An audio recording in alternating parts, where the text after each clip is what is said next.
Well, good morning. Welcome to this edition of the Bartimaeus Report for November the 5th, 2021. One of the great Achilles heels in Islam, and I must say there are several of them, I do not really know.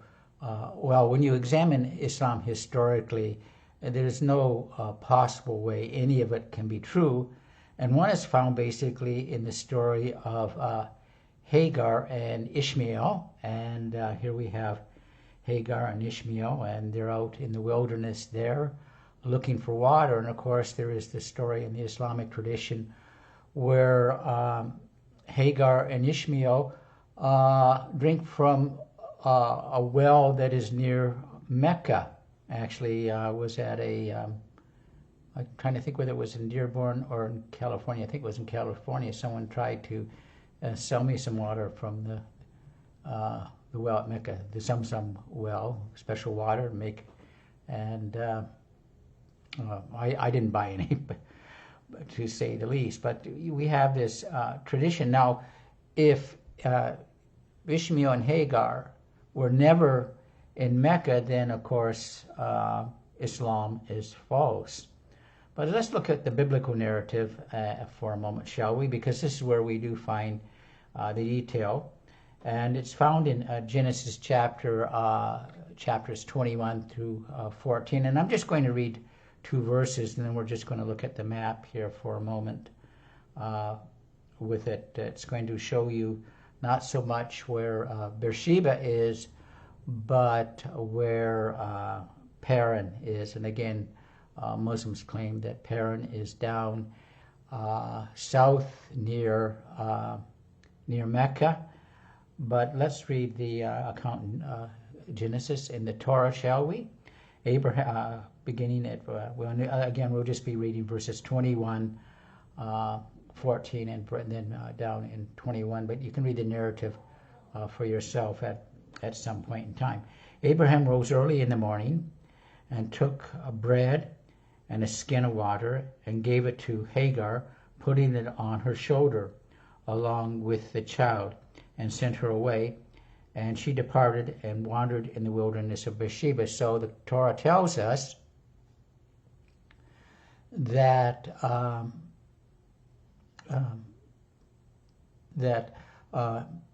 she wandered in the wilderness of Beersheba.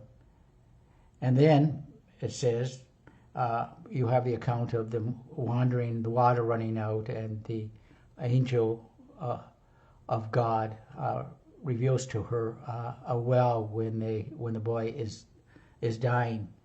And it says about Ishmael, and he lived, and that's this Genesis 21:21.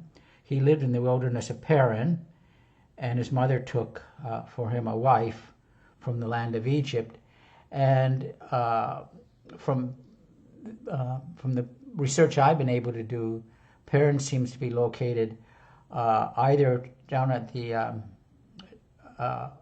tip of the Sinai Peninsula, or at least just east of that, or possibly as far north as Mecca, but certainly we don't see any indication from that it is located down towards Mecca.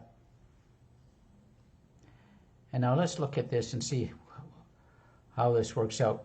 The distance from Beersheba to Mecca is approximately 1,400 kilometers. Now, I don't know how far you could walk in one day with a small child carrying water, but we'll be very, very generous. Okay, we'll be very generous and say that Hagar and Ishmael were able to walk 50 kilometers a day.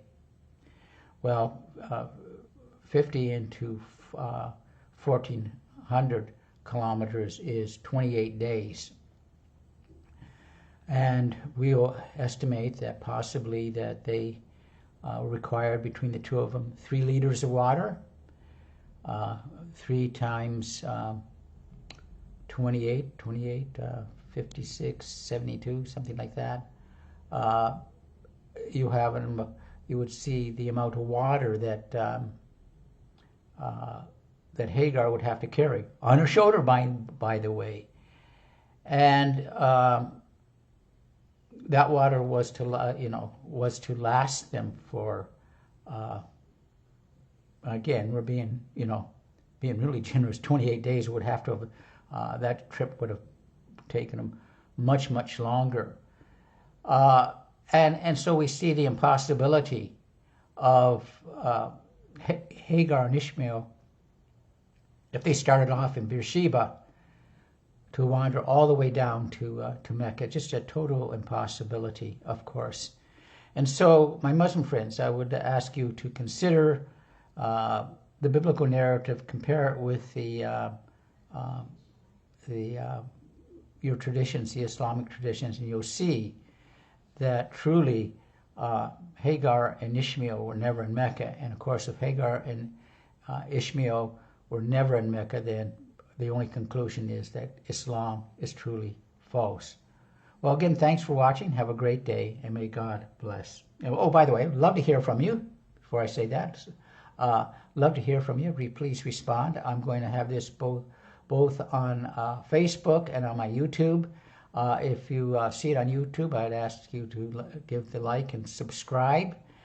And anyways, I would love to hear from you if you have any thoughts concerning this video. Be happy to respond. Again, have a great day and may God bless. Thanks for watching.